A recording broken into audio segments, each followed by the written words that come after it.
So it's Christmas, and one of the things about Christmas is you start seeing things in the shops that aren't normally there because they make things especially for the holiday season. One thing I came across quite recently in the shops was some beer. And what was unusual about it was that it was in a 1 liter tin. So quite a big beer, and it's actually quite a nice beer, but it doesn't normally come in a 1 liter tin. Here it has, it's a steel tin, and the moment I clapped eyes on this, I had one immediate thought: gonna make me a stove. Stay tuned. So one of the nice things about this particular beer tin is the fact that it is made out of steel. It is a 1 liter size, which is much larger than normal. Obviously, when these kinds of materials aren't available, there are other tins that one can use, but you take advantage of what's there. And it needs a second tin in order to make that. I'm going to be using this tuna tin, and the reason is if you actually look at the rim, you'll find that these are the same size, although obviously like most tuna tins it has a recessed underside. So what needs to be done is both of these need to be emptied. In the case of the beer can, the top and the bottom need to be removed, and in the case of the tuna tin, the bottom needs to have some holes punched in it, and of course also the label removing. And although my American viewers may not know the term, my English viewers will instantly recognize when I say in true Blue Peter style. Here's one I prepared earlier. Well, we're going to finish this video off outside because we're going to be doing a burn-in. Now, one thing I will mention about the tin that we're preparing, we had to cut the top and the bottom off. With the top, we want to use a regular tin opener, but with the bottom, we want to use a side cutting one so that the rim, we want it on the top, but we don't want it on the bottom. And the reason is we're going to take this tin and compress it in. And if we leave the rim on here, this will get crumpled, as you can see on this early experimental version.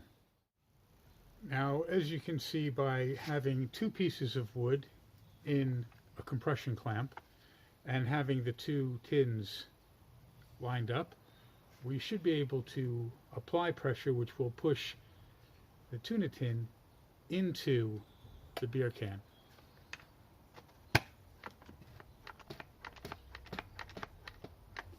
Until it is fully seated. Now at this point we have two chambers, an upper large chamber and a lower small chamber. This is going to be the burn chamber, and this is the ventilation chamber. So I now need to drill a series of holes around the base of the tin, leading from the outside to the inside. So the ventilation holes have been drilled around the bottom, giving easy access of air into the ventilation chamber, which then can pull air into the combustion chamber. I use this old-fashioned type of can opener for, that's a beer bottle opener, and of course this is for punching holes in tins of juice for pouring out. We don't see these so much anymore, but I still have some. And I just use that around the sides to mark little dinks in here, so when I was using the step drill bit, it was able to not slide around the can and just drill straight in. Step drills are actually ideally suited for jobs like this. And what I will say is I've cleaned it up a little bit. I'll probably take a rat tail file and remove a little bit more. There's just a little bit of roughness in there, but that's just an area where nothing's going to go into.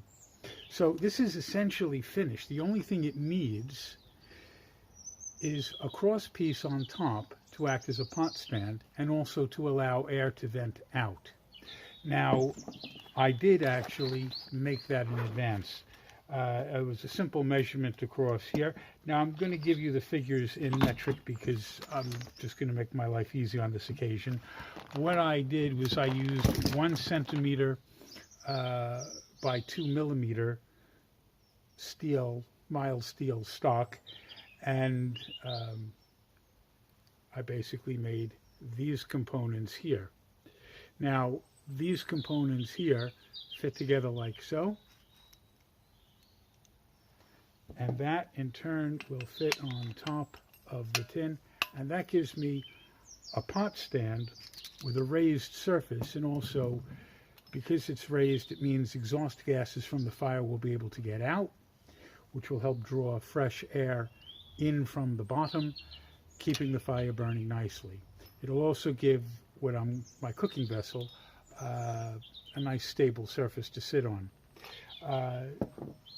I'm not going to go through all the conversions between metric and inches and such, but suffice to say these are 10 centimeters long each, which is 4 inches, because it's 2.5 centimeters to the inch.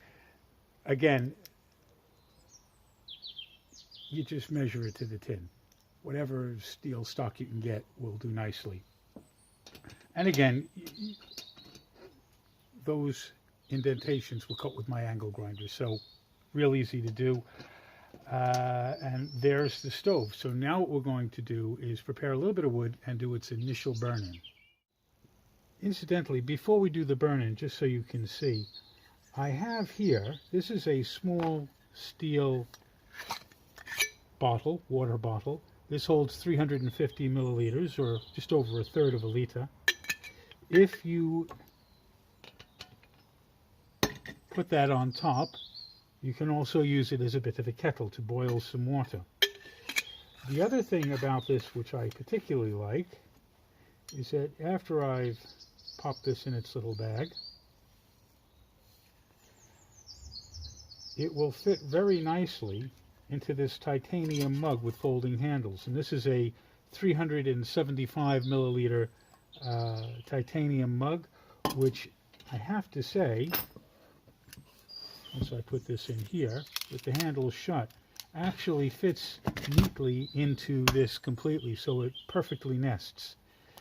Here I have an example of a little insulated pouch. It was originally for some sort of a thermos or something. I picked it up at a charity shop quite inexpensively. It was £1, maybe £1.50, which would work out at about $2.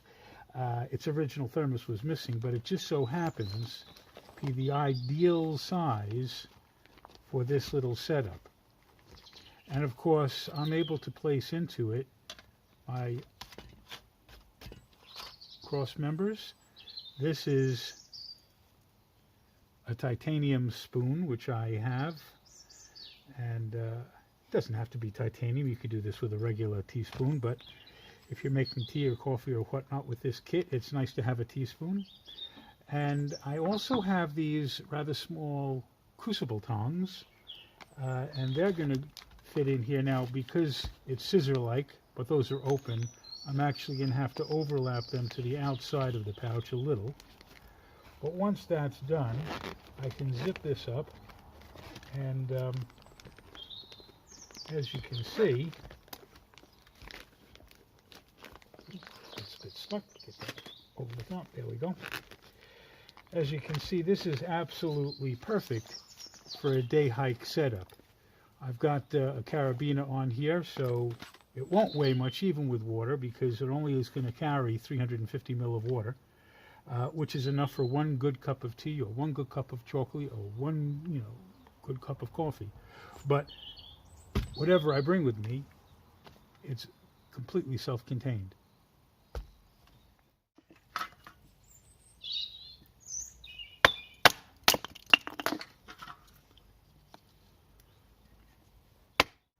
So one of the things about it being a twig stove is you want relatively thin pieces of wood.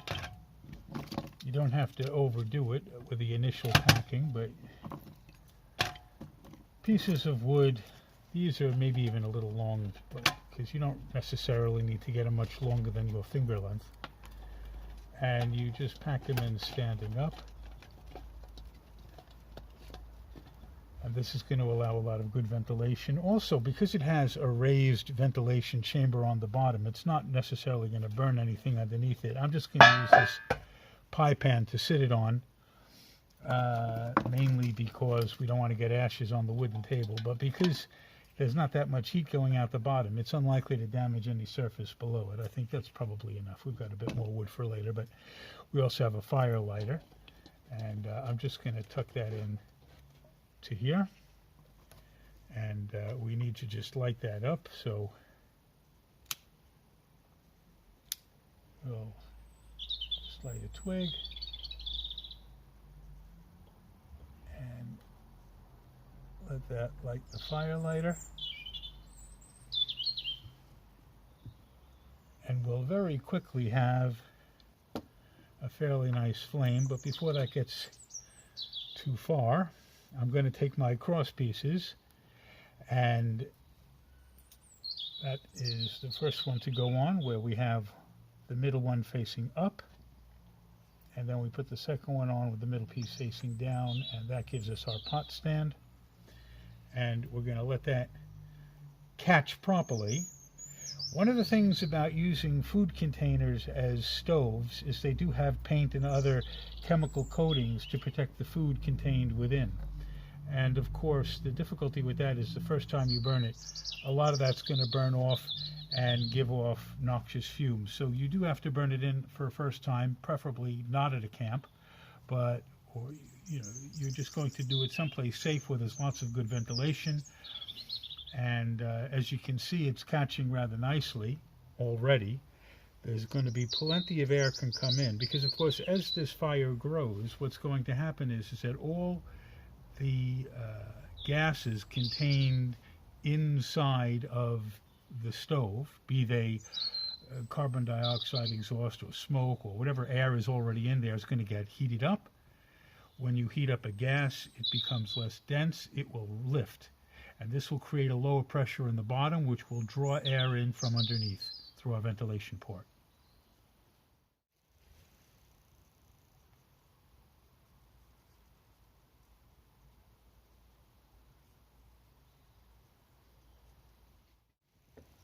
So now I'm going to just put the water bottle, using the Crucible Tongs, so I don't have to put my hand in the flame, onto the pot stand. And this will fairly quickly heat that water up and bring it to a boil. And while all that's going on, I'm going to pour a packet of hot chocolate into my mug and get my teaspoon ready.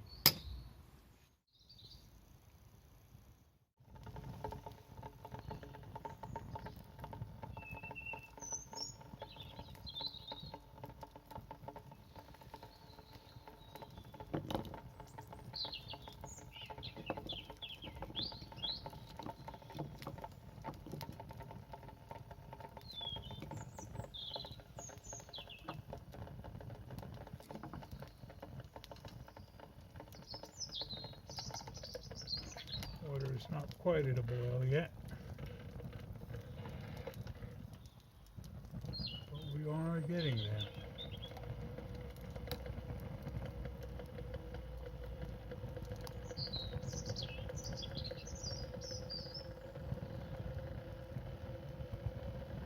The flames do lick a little bit higher than the actual water bottle itself, but no soot is building up on the inside of the bottle, it's just on the outside. But it does give a really engulfing flame. Another good reason for having these Crucible Tongs, because I can handle this bottle quite safely without having to worry about burning myself. Whereas if I had to try and grab it with my hand, even a gloved hand, that would probably not be terrific. I'm getting a nice little bubble in there now, though. It's what I would call a simmer temperature rather than a full-on boil. But for hot chocolate, that's plenty adequate. It is bubbling nicely. In fact, it's starting to go into a rolling boil now. So I'm just going to grab this with the tongs.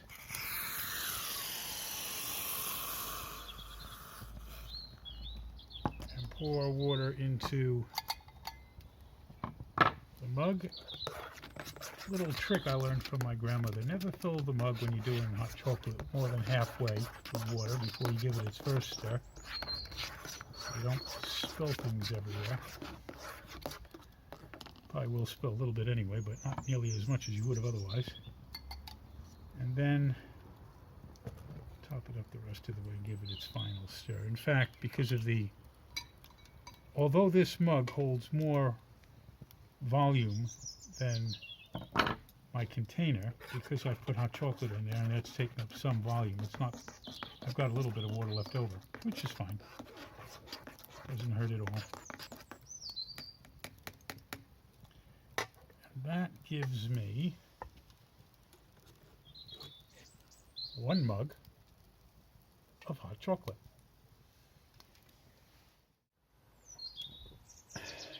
And it tastes good too.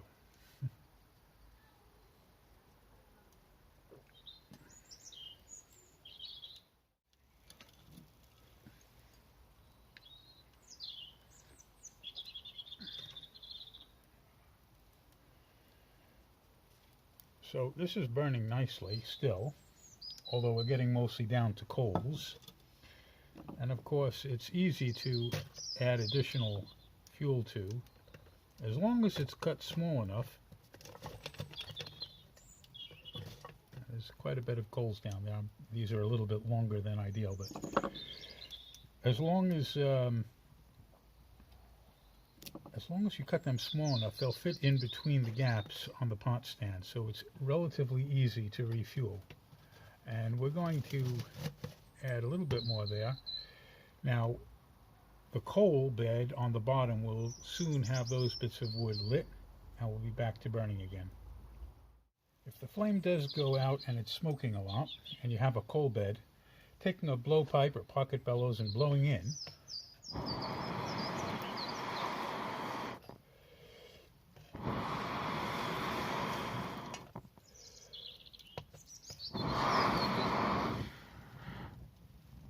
should quickly relight the fire.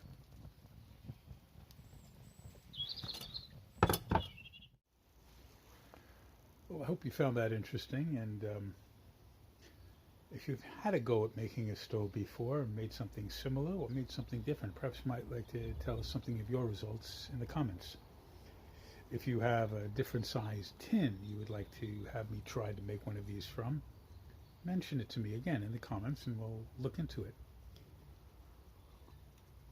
This is not the most efficient version of tin can stove, if you will, but there are other versions, such as gasifying stoves, which are more efficient. However, for this particular size of can, I'm not sure that would have been entirely practical to make. Although, if you'd like us to do a video on how to make a gasifying stove that burns wood gas, I'll be happy to show you that as well. If you enjoyed this, please please consider sharing, because again, it'll help the channel grow and we can do more things. And if you haven't already, subscribe and click that bell icon so you'll know when our next videos are up. This was a little bit of a break from our series on what goes into a bug out bag. The last one was on food, the next one's going to be on water. But, well, it's Christmas, we thought we'd have a little bit of fun. Anyway, I hope to see you again soon.